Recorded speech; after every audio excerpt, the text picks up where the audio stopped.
And so like it was difficult. Her being with a man for the first time, it was me, you know? And so we had our challenges, but the thing that really helped us was, for me, man, it was tough, you know what I'm saying? Not only that, even the way I view women, I think, you know, having... Ruslan. I want to get into some of the controversies about that kind of stuff, but my question is, you said you guys both came for you having, you know, running your notch count up, your body count, her coming from being a stud. Were there consequences that then followed you guys in that you had to unpack later? Oh, absolutely. Right? Because I think sometimes we sell people this like, you're going to get saved and Jesus going to make everything perfect and then you just going to be healed and whole and delivered. And it's like, man, you walking around here with a high body count as a man or a woman, that's going to follow you into your marriage. You walking around here with a porn addiction, that's going to follow you into your marriage. Yeah.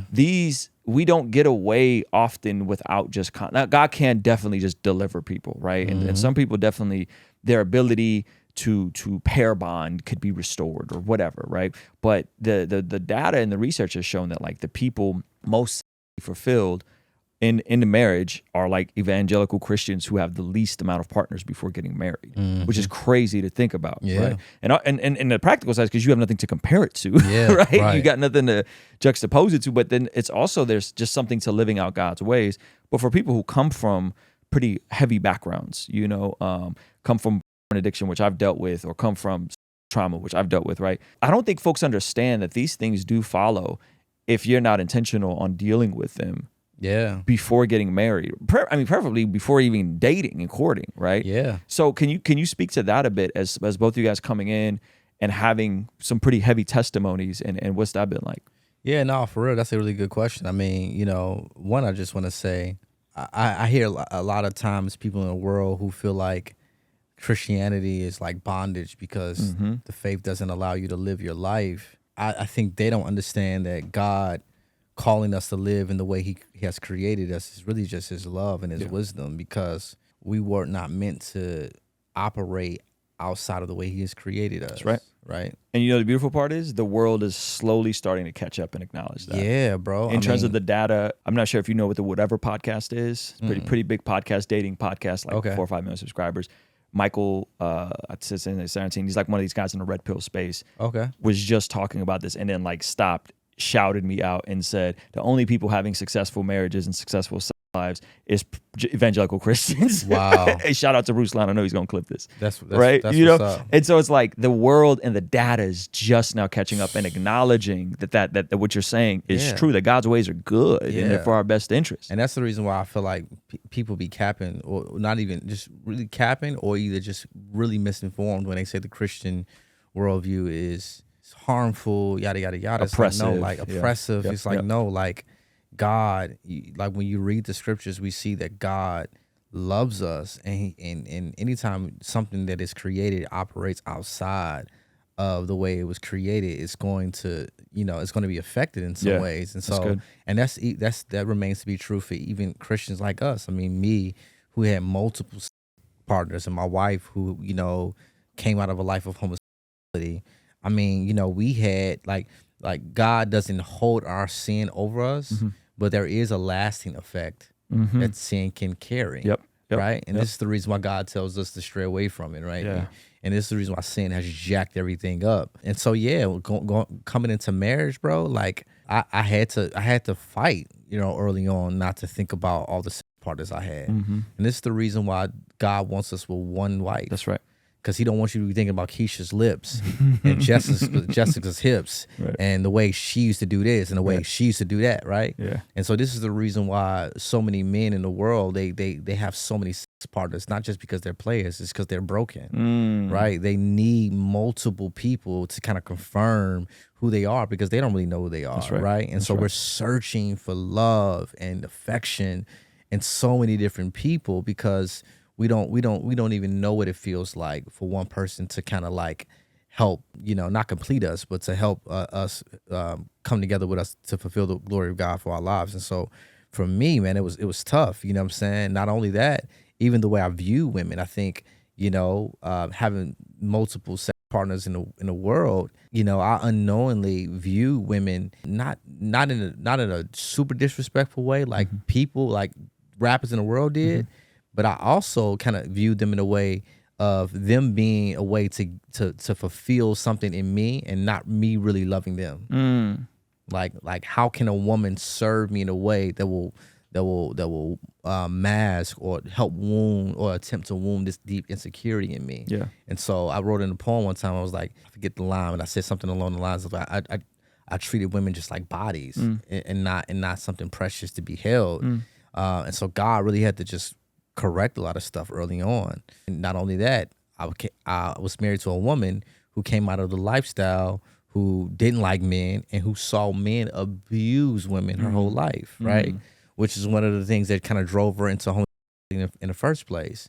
And so God was doing something deep in me, changing my heart, changing my mind, but also, transforming me into the image of Christ so that I can love her in a way that will show her a picture of Christ on earth, right? What if the very things that Christian culture often dismisses as worldly actually aren't bad desires? What do I mean by that? It's obvious that the world values things like money, fitness, fame, and immediate gratification. But I like to propose that those natural human desires can actually be redirected with God's words and God's ways of doing things in order to bring glory to Him and serve our neighbor on this side of eternity. And I like to call this very concept God-driven ambition.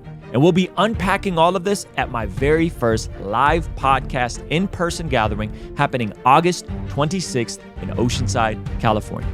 We'll have God Logic Apologetics, Pastor Jeff Moores from Rhythm Church, John Keith, Trizzle Fitness, and hosted by my guy Ray Rock. Lock it in on your calendars right now. Saturday, August 26th in Oceanside, California at Rhythm Church. Click the button down below or go to ruslanlive.com to get more information and get your ticket now.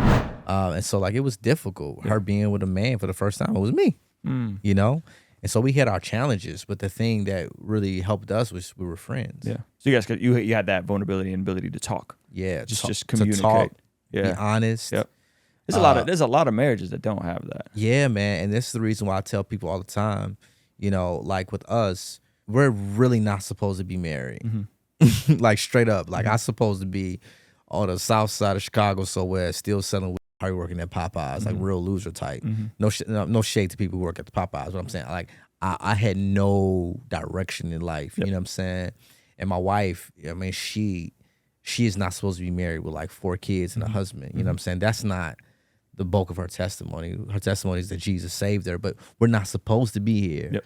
But what made us survive and what made us grow and what made us grow deeper in love with one another is because we were friends. Yeah. That foundation of friendship is key. Yeah.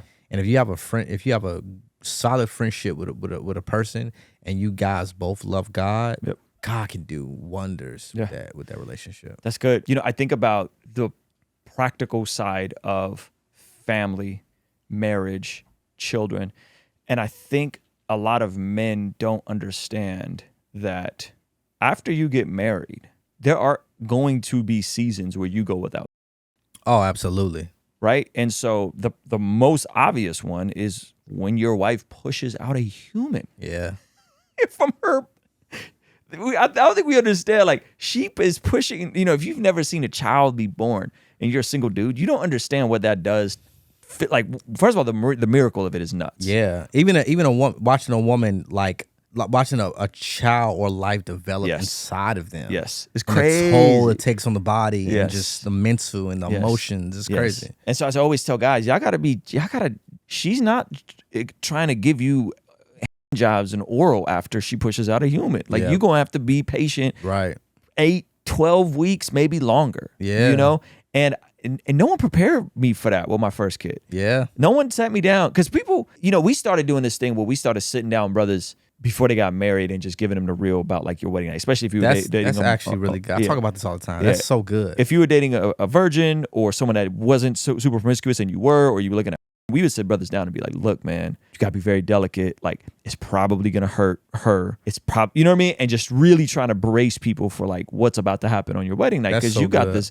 But no one, so we were doing that as a crew, but no one was sitting each other down and being like, look, man, after your wife pushes out your baby, like, ain't nothing going down for 8 to 10 weeks.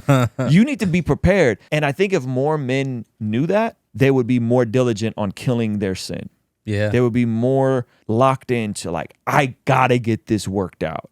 Because I thought I was just gonna get married and just have infinite amounts of sex, But see, and this it was is, all gonna get see, fixed. this is the reason. But the reason why is I think the culture tells us that. Mm. The culture tells us that women are a way for us to get our fix. But also, if you're a real man, a woman should always desire you, right? And so I think this is the reason why, you know, I started a series in my apartment a long time ago called War on Lust, and the married men that came to my War on Lust meetings struggle with almost more than the single man. And it's like, why is that? It's because I think the church doesn't do a good job of letting us know that when you get married, your wife is not always going to be available for you. But what does the culture teach us? The culture teaches us that, you know, that if you are a real man, that a woman should always want you. Yep. And so this is the reason why we run the right. It's because we can vicariously live through men who are not being rejected. That's deep. Right. Yeah. That's Right. deep. Wow. And this is the reason why we have to understand that pornography is not just some lust fix, but it is a deep emotional fix, even if you haven't realized it yet. Right. It is a deep desire to be wanted and longed for, right? And so the problem with it's just a perverted version of intimacy and longing, right? And it's not rooted in, it's not real. You know what I'm saying? And so like for me, I had to identify that in myself. It's like the reason why I ran to is because I wasn't prepared to deal with rejection. Not only that, like it's more than just a woman being pregnant or a woman developing, you know, a baby in her body and all of that. It's sometimes you might marry a woman who have went through sexual trauma and she might be okay for the first 3 years. But it's a real thing called triggers. And something might trigger her one day where she's not going to be as active, you know? Our bodies change, right? And so, like, the church has to do a better job of teaching men that when you get married, you're not going to just come into marriage smashing your wife every day. It's just not realistic. And the Bible even talks about, you know, abstaining from sex for a season. You know, when it's agreed upon by both. When it's agreed upon. When it's agreed upon. You know, like, I wouldn't recommend any woman who like, I'm just not giving you, you know what I'm saying? Because the Bible says don't even do it too long unless you give the devil a foothold, right? And so you don't want your husband to start, you know, believing lies about you and how you love him, you know what I mean? But at the same time, it's like, no, even if we have to, like, we've done that in our marriage. We say, okay, let's not have sex for a season, but we're working towards intimacy in other ways. So when we do come together, it is not a duty for you or payday for me, right? But it's intimacy. And so I think it's healthy. Yeah.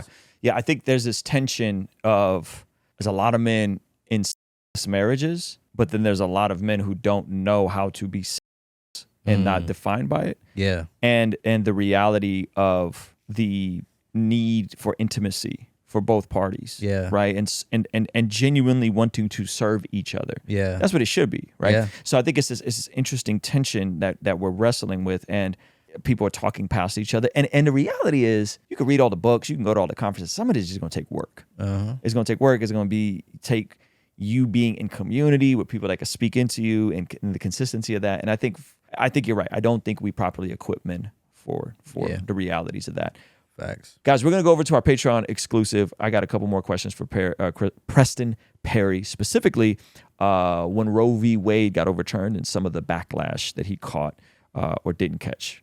I want to talk about that. So, hey, if you want to see the extended version of this podcast, completely unedited, consider partnering with us in our online community for as little as $5 a month. In exchange, you get access to these podcasts as we stream them live before anyone else gets to see them. You get access to the replay of our daily after party streams, access to our private Discord server, access to discount codes, and so much more. So help us continue contextualizing the gospel through media, podcasting, and YouTube, and partner with us for as little as $5 a month. Also, be sure to follow us on the Spotify podcast app, on Facebook, and on Instagram. We're constantly posting content there that I think you'll find extremely valuable. All right, I'll see you over there. Peace.